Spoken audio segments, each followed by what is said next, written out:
மக்கள் எல்லோருக்கும் வணக்கம். நான் உங்கள் ஜி கோபால் பேசுகிறேன். இன்னைக்கு நம்ம பேசக்கூடிய தலைப்பு மாத பலன்கள். மாத பலன்கள் வரிசையில் பிப்ரவரி மாதத்துடைய பலன்கள் சிம்ம ராசிக்காரங்களுக்கு எப்படி இருக்கும் அதை பத்தி தான் இந்த வீடியோல பார்க்க போறோம். சிம்ம ராசிக்கு 2ஆம் இடத்தில் கேது பகவான், 5ஆம் இடத்தில் செவ்வாய் பகவான், சுக்கிர பகவான், புதன் பகவான். இந்த 5ஆம் இடத்தில் இருக்கக்கூடிய செவ்வாய் ஆகப்பட்டது 6ஆம் தேதி பெயர்ச்சியாகி மகரத்துக்கு போயிடுறாங்க. அதே சமயத்துல இந்த சுக்கிர பகவானும் 12ஆம் தேதி பெயர்ச்சியாகி மகரத்துக்கு போயிடுறாங்க. இந்த புதன் பகவானும் மாதத்து ஆரம்பத்திலேயே பெயர்ச்சியாகி மகரத்துக்கு போயிடுறாங்க. இந்த சூரிய பகவான் ஆகப்பட்டது ஜனவரி 15ஆம் தேதி பெயர்ச்சியாகி மகரத்தில் இருக்கிறாங்க. இப்போ மகர சங்கராத்திரி. இது போக சனி பகவான் ஆகப்பட்டது கும்பத்தில், மீனத்தில் ராகு பகவான், மேசத்தில் குரு பகவான். இது இந்த மாத கிரக அடைவுகள். அப்ப இந்த மாத கிரக அடைவுகள் ஆகப்பட்டது சிம்ம ராசிக்காரங்களுக்கு எப்படி இருக்கிறது அப்படிங்கிறத பார்க்க போறோம். இப்ப சிம்ம ராசிக்கு பாத்தீங்கன்னா சனி பகவான் 7ஆம் இடத்துல இருக்கிறாங்க. அதே சனி பகவான் சிம்ம ராசியை பார்த்துட்டு இருக்கிறாங்க. இது பார்க்க போனா கண்டக சனி. இந்த சனியால் சிம்ம ராசிக்காரங்கள் கொஞ்சம் கஷ்டப்பட்டு இருக்கிறாங்க. ரைட்டு. இது போக உங்களுக்கு 5ஆம் இடத்தில் உள்ள கிரகங்கள் எல்லாமே இப்ப 6ஆம் இடத்துக்கு மாறிடுச்சு. அப்ப அந்த 5ஆம் இடத்தில் உள்ள அந்த கூட்டு கிரகங்கள் ஆகப்பட்டது 6ஆம் இடத்துக்கு மாறினதுனால ஐயோ 6ஆம் இடத்துக்கு மாறிடுச்சு. 6ஆம் இடம் என்பது என்ன? கடன், ரோகம், சத்துருஸ்தானம். இன்னும் நம்ம கடன்காரர் ஆயிருமா? இதற்கு முன்னாண்டப்பட்ட கடன் பத்தாதா? மீண்டும் கடன் ஆயிருமா? நம்மளுக்கு உடல்நிலை சரியில்லாம போயிருமா? இப்படிங்கிற குழப்பங்கள் உங்களுக்கு வரலாம். ஆனால் ஒன்றும் பயந்துக்க வேண்டியது இல்லை. காரணம் என்னன்னா, அந்த கிரகங்களாகப்பட்டது பயிற்சியாகி இப்ப செவ்வாய் பகவான் உங்களுக்கு நட்பு கிரகம். உங்களுக்கு 9ஆம் இடத்து அதிபதி செவ்வாய் பகவான், 4ஆம் இடத்து அதிபதியும் செவ்வாய் பகவான். அந்த செவ்வாய் பகவான் பயிற்சியாகி உச்ச பலம் பெற்றிருக்கிறார். அது போக உங்களுக்கு 3ஆம் இடத்து அதிபதி சுக்கிர பகவான், அவங்களும் அந்த உச்சம் பெற்ற செவ்வாயோடு கலந்திருக்கிறார். 3வது பாத்தீங்கன்னா இந்த புதன் பகவான் பெயர்ச்சியாகி சூரியனோடு இணைந்து புதாத்திய யோகம் அப்படிங்கிற யோகத்துல இருக்கிறாரு. அப்ப அந்த சூரிய பகவானும் உங்களுக்கு இப்ப 6ஆம் இடத்துல இருக்கிறாங்க. அப்ப நம்ம ராசிநாதன் கெட்டு போயிட்டா எல்லாமே போச்சே அப்படிங்கிற வேதனை உங்களுக்கு இருக்கலாம். ஆனால் இந்த 6ஆம் இடத்துல இருக்கக்கூடிய கிரகங்களுக்கு வலு கொடுத்தது இந்த சனி பகவான். சனி பகவான் அங்க ஆட்சி. அப்ப அந்த 6ஆம் இடத்துல அந்த கிரகங்கள் இருக்கிறாங்கன்னா அந்த கிரகத்தின் மூலியமாக கண்டிப்பாக சிம்ம ராசியில பிறந்தவங்க கஷ்டத்தை அனுபவிக்கிறதுக்கு விடாது. செவ்வாய் பகவான் ஆகப்பட்டது இவங்களுக்கு 9ஆம் இடத்து அதிபதி. அப்ப அந்த 9ஆம் இடத்து அதிபதி உச்ச பலம் வாங்கி இருக்கிறதுனால கண்டிப்பாக உங்களுக்கு அப்பா மூலியமாக, உங்க தாத்தா மூலியமாக, உங்களுடைய பாட்டன் மூலியமாக உங்களுக்கு இருக்கக்கூடிய சொத்து பிரச்சனையோ, காசு பணம் பிரச்சனையோ, பங்காளிகள் பிரச்சனையோ கண்டிப்பாக எதுவுமே வராது. இருக்கக்கூடிய பிரச்சனைகள் ஆகப்பட்டது கண்டிப்பா தீரும். இது போக அந்த செவ்வாய் பகவான் ஆகப்பட்டது உச்சமாகி இருக்கிறதுனால 9ஆம் இடத்து அதிபதி உங்களுக்கு சிறப்பாக இருக்கிறதுனால கண்டிப்பாக உங்களுக்கு நீங்க பாக்கியவான், பாக்கியசாலி. ஏதாவது ரூபத்துல ஒரு அதிர்ஷ்டமாகப்பட்டது உங்களுக்கு இந்த மாசத்தில் நடந்தே தீரும் என்பது என்னுடைய பேச்சு. அப்ப பார்க்க போனா இந்த செவ்வாய் பகவான் ஆகப்பட்டது 9ஆம் இடத்து அதிபதி 6ஆம் இடத்துல உச்ச பலம் வாங்கி இருக்கிறதுனால உங்களுக்கு அதிர்ஷ்ட வாய்ப்புகள் கண்டிப்பாக இருக்கிறது.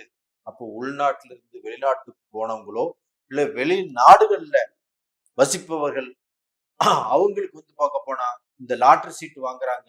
இந்த லாட்டரி மூலியமாக கண்டிப்பாக ஒரு பெரிய அமௌண்ட் விழுவதற்குண்டான வாய்ப்புகள் இருக்கிறது. இந்தியால இருந்து வெளிநாட்டுக்கு போனவங்க அவங்களும் வந்து பார்க்க போனா நம்மளுடைய கஷ்டம் தீரணும், நம்மளுடைய பிரச்சனைகள் தீரணும் அப்படின்னு நினைச்சு லாட்டரி வாங்கிட்டு இருக்கிறாங்க. அவங்களுடைய பிரச்சனைகளும் கண்டிப்பாக தீரும்.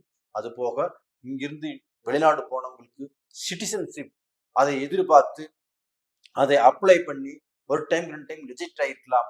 இந்த டைம் அப்ளை பண்ணவங்களுக்கு எல்லாத்துக்குமே நல்ல வாய்ப்பு கிடைக்கும்.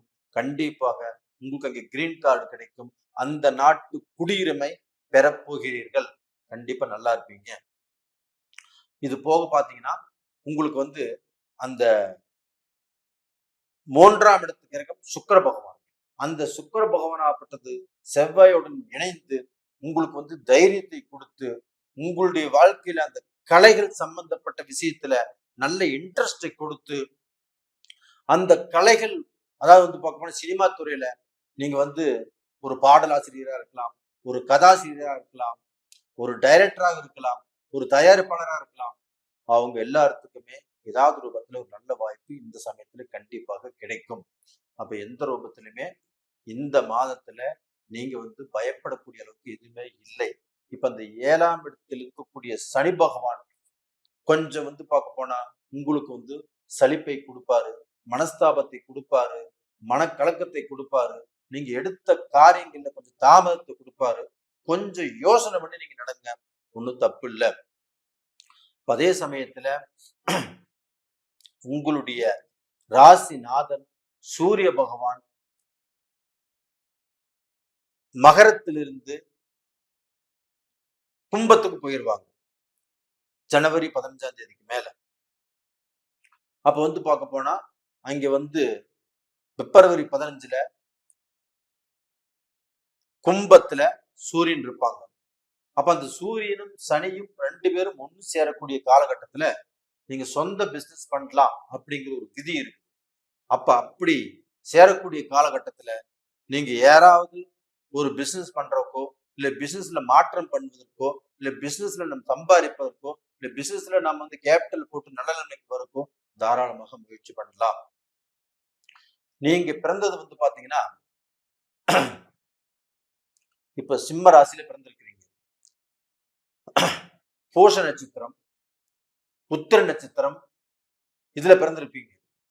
அப்ப இந்த பூசன் நட்சத்திரத்துல பிறந்தவங்களாகப்பட்டது சனியுடைய நட்சத்திரம். அப்ப அந்த சனியுடைய நட்சத்திரத்துல பிறந்தவங்க கண்டிப்பாக நிறைய கஷ்டத்துக்கு ஆளாயிருப்பீங்க, நிறைய குழப்பத்துக்கு ஆளாயிருப்பீங்க, நிறைய பிரச்சனைக்கு ஆளாயிருப்பீங்க. ஆனா அந்த குரு பார்வை உங்க மேல படுறதுனால கொஞ்சம் ரிலாக்ஸ் கிடைக்கும், தைரியமாக இருங்க. அது போக பாத்தீங்கன்னா மகம் நட்சத்திரம் கேது பகவானுடைய நட்சத்திரம். அந்த கேது பகவானும் உங்களுடைய ராசிக்கு 2ஆம் இடத்துல இருக்கிறாங்க. அப்ப 2ஆம் இடத்துல இருந்து உங்களுக்கு வந்து பார்க்க போனா கொஞ்சம் கொஞ்சம் கஷ்டத்தை கொடுப்பாங்க, எடுத்த காரியத்தில் ஏமாற்றத்தை கொடுப்பாங்க, சில தடைகளை கொடுப்பாங்க. அந்த தடைகளை மிஞ்சி வருவதற்கு உங்களுக்கு அந்த செவ்வாய் பகவானுடைய ஆதிக்கம் இது ஒண்ணு போதும்.